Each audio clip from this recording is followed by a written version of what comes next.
thing that I actually forgot that I'm actually quite good at. And I started writing blogs to you ladies as if you were in the house with me. This way I found equity.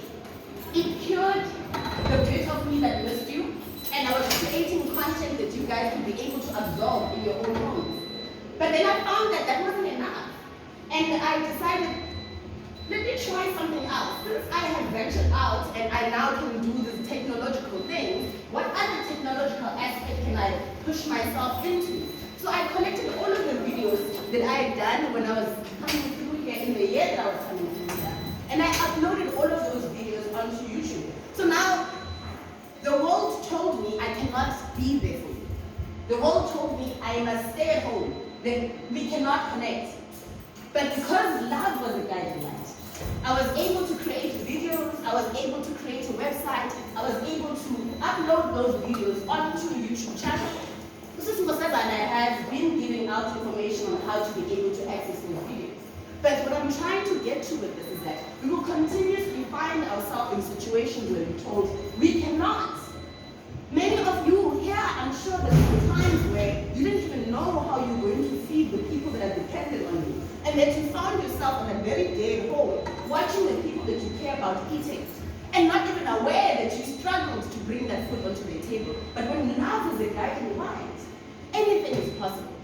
We will continuously find, and I said this, I remember the last talk I had here, we were about to get to 2020, and I said, ladies, with all of this self-love that we've learned, with all of these good intentions that we have, life is still life, and life will still give us loss. And life did.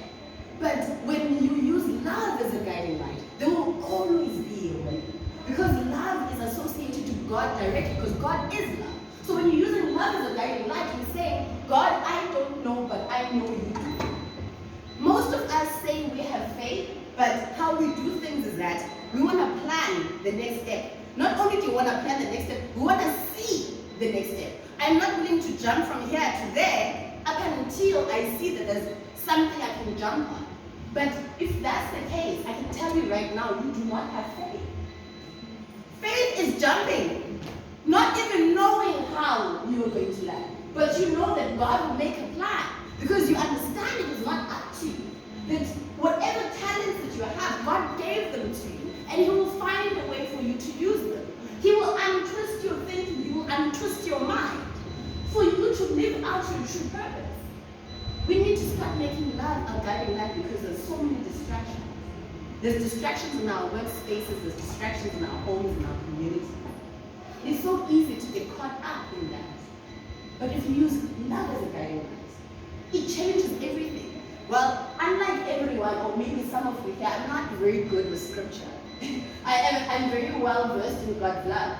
But I know there is a scripture. I will not tell you who wrote it, but ladies, I'm sure you guys know exactly what I'm talking about. There's a part in the Bible where God says there was a pole and there was a snake that everyone else needed to focus on. And if you focused on that particular snake, all of the others, all of the smaller ones that were planted on the ground, wouldn't be able to bite you. And it's exactly this. That's the guiding light. When you focus on God, it's not that when you start focusing, all of a sudden things are going to disappear in you. No. What will happen is that God will fix that. We want to be the solution to all of our problems. The only thing that you're responsible for is to have faith and just focus on God. And when you make decisions, ask yourself, am I truly representing God in this? Yes, so-and-so angered me, but my reaction to that, am I now acting like a godly woman? Am I acting now out of love? Yes, so-and-so did upset me. And everybody has the right to be angry, but how you act is very important. Because you told yourself, I am a woman who is loved. I am a woman of God. And things will happen to you, woman of God. Things will happen to you, but how you act, though, is who you are. So take a moment when you're angry. Take a moment and feel it. And control the only thing you have control over. And that's yourself. So I could have, and when this thing started with COVID, I could have been like, oh my God, I had that amazing relationship with this woman. I guess it's over now. I sat in my kitchen. There was times I sent Mrs. Moses videos of me in my pajamas. There was times I sent her videos of me trying to exercise by myself at home. But one thing that I knew I would do, I didn't know the content on which what content I would use.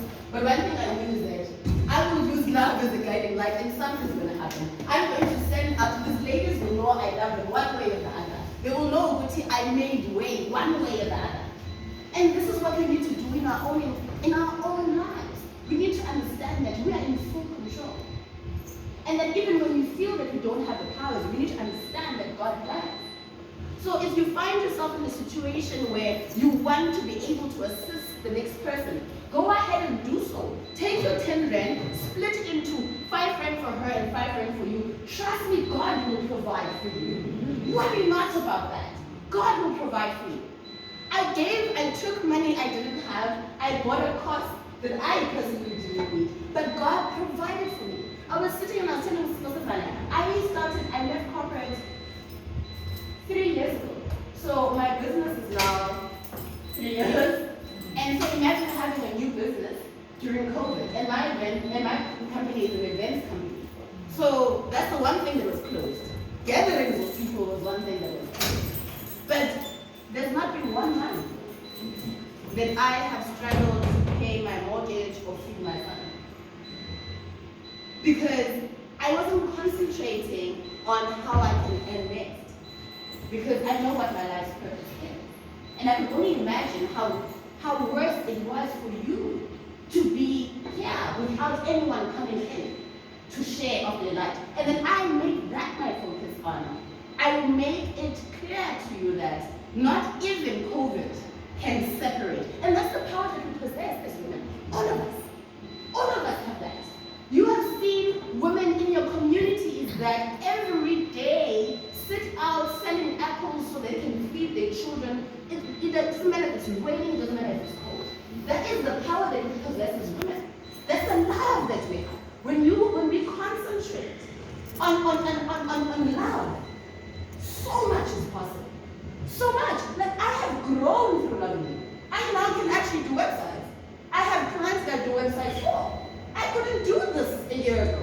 And how I got to do it was because I threw myself to the love that I have for you.